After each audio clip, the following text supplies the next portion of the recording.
শোনেন, এক গুরুদেব বিরাট বড় গুরুদেব, একজন ব্রহ্মচারী, তিনি মেলা কটা শিষ্য বানাইছে, বুঝলেন। এইবার ওই শিষ্য বানাইয়ে এখন এক জায়গা ভাগবত পাঠাবে। ওই গুরুদেবের নাম ছিল চিতেনন্দ ব্রহ্মচারী, বুঝলেন। এবার ওই চিতেনন্দ ব্রহ্মচারী শিষ্য বানাইছে, বেশ মেলা কয়জন শিষ্য বানাইছে, সলপাল বানাইছে। এখন এক জায়গা ভাগবত পাঠাবে। এখন ওইখানে বলছে, তোরা কে কে আছিস আমার ছেলে, তোরা কিন্তু ওই দিন মিস করবি না, সময় পেলে অবশ্যই আসবি, ওই দিন কিন্তু আমার ভাগবতের আসর মেলে।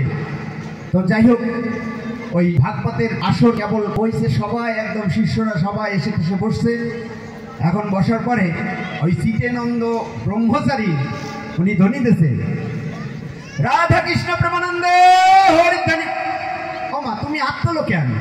ওরে কপাল রে, গল্পের তো নি এনে হাত তুলতি নাই, এ তো গল্পের তো নিতেছি। আমার মা ভাবছে কি সত্যি সত্যি।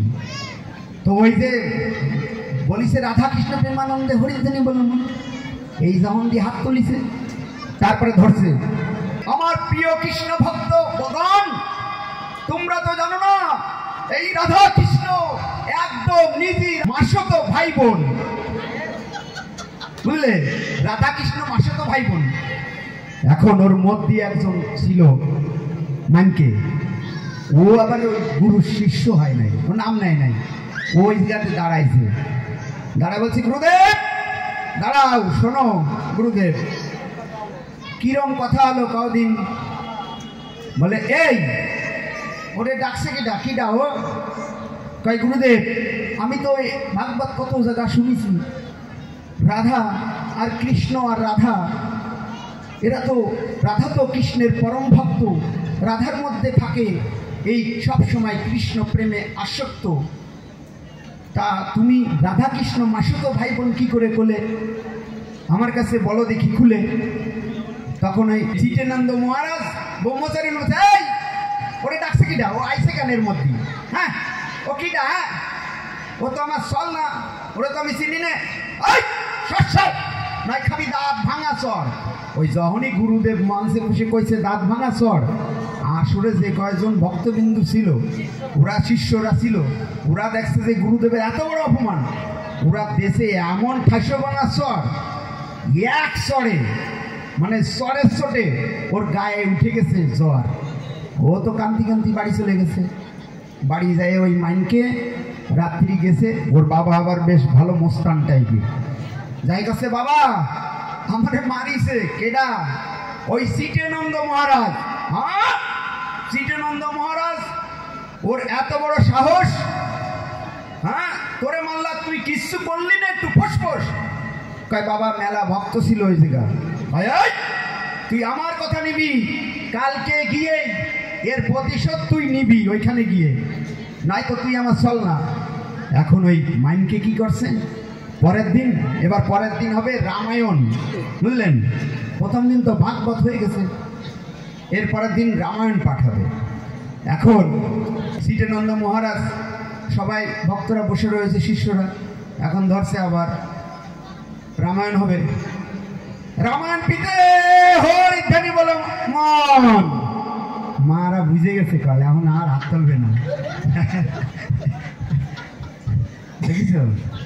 তো যাই হোক, এইবার ওই যখনই হাত ধ্বনি দিয়েছে, রামায়ণ পিতে হরিধ্বনি বলো মন, এবার ধ্বনি দিয়ে তারপরে শুরু করেছে, হে ভক্তগণ, আমি আজ এই এত সুন্দর ভক্তবৃন্দ আমি দেখে আমার মনে হচ্ছে খুব আনন্দ। রাম লক্ষ্মণ ভরত শত্রুঘ্ন এরা হচ্ছে আপন জ্যাঠাতো খুড়তো ভাই বোন।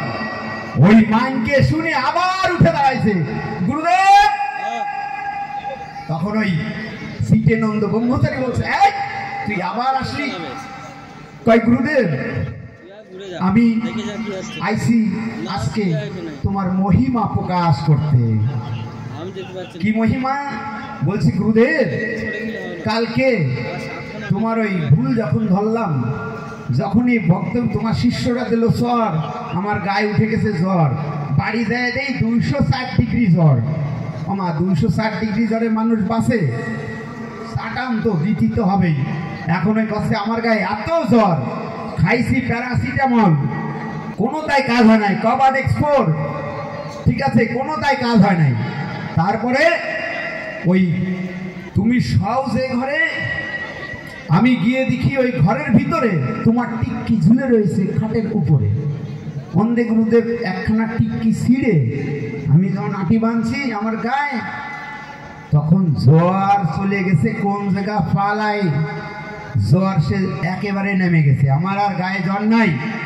তা গুরুদেব তোমার এই এক টিক্কির এত বড় ক্ষমতা আমি ভাবতেই পারিনি। তখন ভক্তবিন্দুদের দিকে তাকায় বলছে, হে ভক্তবৃন্দ, তোমরা তো এর শিষ্য, তোমাদের তো ইনি প্রাণ গোবিন্দ, তোমরা কি কখনো গুরুর কৃপা পাইছো?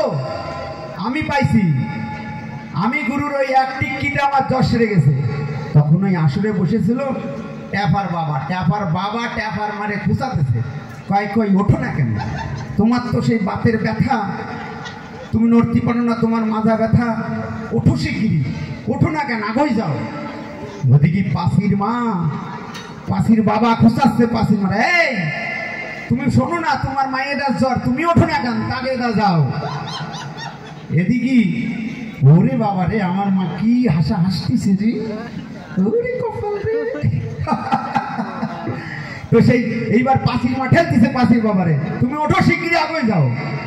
ওদিকে ধলা দিদিমা ও সে দৌড়তি কান্তি গুরুদেবের কাছে গেছে।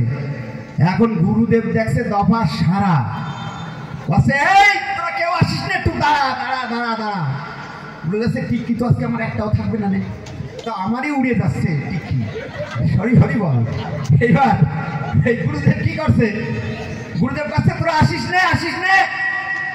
ওই সবাই যখন আসে গুরুদেবরে ধরছে, গুরুদেবরে যখনই ধরে টিক্কি টানে, গুরুদেব কি আর এই রামায়ণ মহাভারতের কি যে মানে সব ভুলে গেছে। ওই যখনই টানতি এত ভিড় হয়ে গেছে, তখন ওই দূরিতে বছর মা এসে করছে কি এনে কানে কি পাতেছে কই দেখি। তখন ওই পটকার বাবা করছে কি, ও বছর মা তুমি আর বাবা না উপরে ক্লিয়ার হয়ে গেছে, তুমি যাও দেখো নিচে দুই একটা পাও নাকি। তো গুরুদেবের কাছে আমার অনুরোধ, তুমি এমন আলোচনা দিয়ে না, তাহলে কিন্তু টিক্কি থাকবে না। আমি ছোট মানুষ, আমি আবার কম বুঝি, আর আমার এমনি জম্বেল লজ্জা, বুঝতে পারতেছি না, আমার গলা যাচ্ছে শুকিয়ে কতি